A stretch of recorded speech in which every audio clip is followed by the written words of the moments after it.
I think the biggest news, obviously, in the industry that we should really get right to is Apple's control over the App Store, because paying a 30% tax to Apple is really does break a lot of businesses in the consumer subscription space or in the subscription space, music subscriptions, video game subscriptions. This is too high of a tax, and people have to rat around it. And then Apple has too much control over what gets put on your iPhone. They consider that a feature.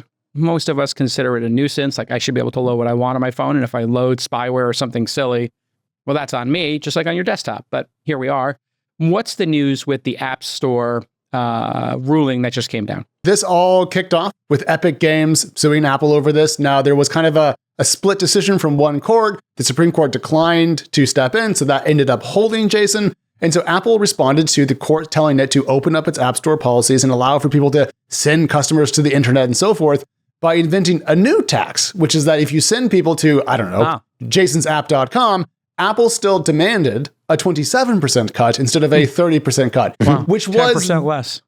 The most blatant example of Apple saying, we are going to try to technically comply with this ruling in a manner that does not disrupt our business. Well, this week, the judge came back and said, you guys are being quite bad. I'm annoyed, and you have to knock it off. And the judge went pretty hard here, saying that they hid the truth and that VP of Finance Alex Roman outright lied under oath. Like, this judge is mad about what Apple did.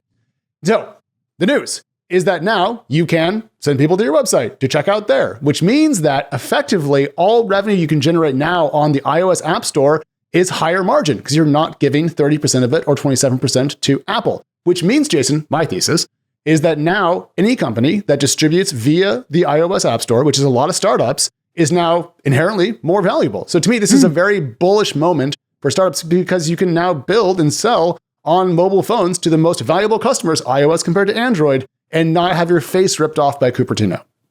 30% is a big take. Stripe takes 3%. Apple has an argument to get paid some amount for being a digital retailer. They will handle promoting your app in the App Store.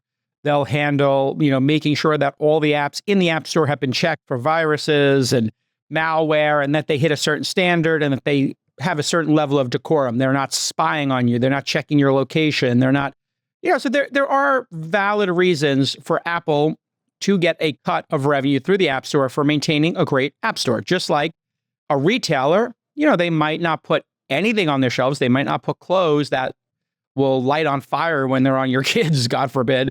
And they're like, yeah, we want fire resistant, or we want non-GMO, or we want no hormones in the milk at Whole Foods, for example. So should Whole Foods, for running that building and for making sure that the food in Whole Foods hits a certain standard, should they get compensated? Of course. Really, the question here is the amount of the take rate. Nobody begrudges 3% to Amazon, to Visa, to Stripe, right? There's some margin in there. Nobody would, if you were selling a physical item in a physical location with people in it, would say, okay, yeah, we'll make it for $5, you sell it for 10. The question really is the amount here, and it really does break economics. I saw this up close and personal with many of our startups who would tell me their revenue, and then I'm like, oh my God, we're profitable, and oh my God, our customer acquisition cost is 50, and you're selling the app for 70, so we made $20, and they'd be like, bad news. Actually, you got to take 30% of the 70. We're actually making $49 when people go through the App Store, and we're acquiring people for 50. So we're losing $1 every time somebody buys the app. This is going to give more room for CAC, which is going to be good for ad networks because people are going to be able to spend a little bit more money. Jason, CAC, for folks who don't know the acronym?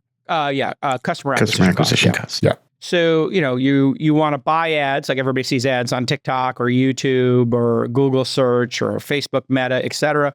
Hey, go buy my app. And there's like a whole formula that goes in. What's the lifetime value LTV? What's the customer acquisition cost, lifetime value? Hey, do people sign up for year 4 or 5 or 6 of your app? Spotify, probably yes. Netflix, probably yes. Your fitness app, your dance app, your learn to play guitar app, maybe not. Maybe people keep those for 2 years on average or 3 years. So the stickiness of the app really matters too. Couldn't happen to a nicer company.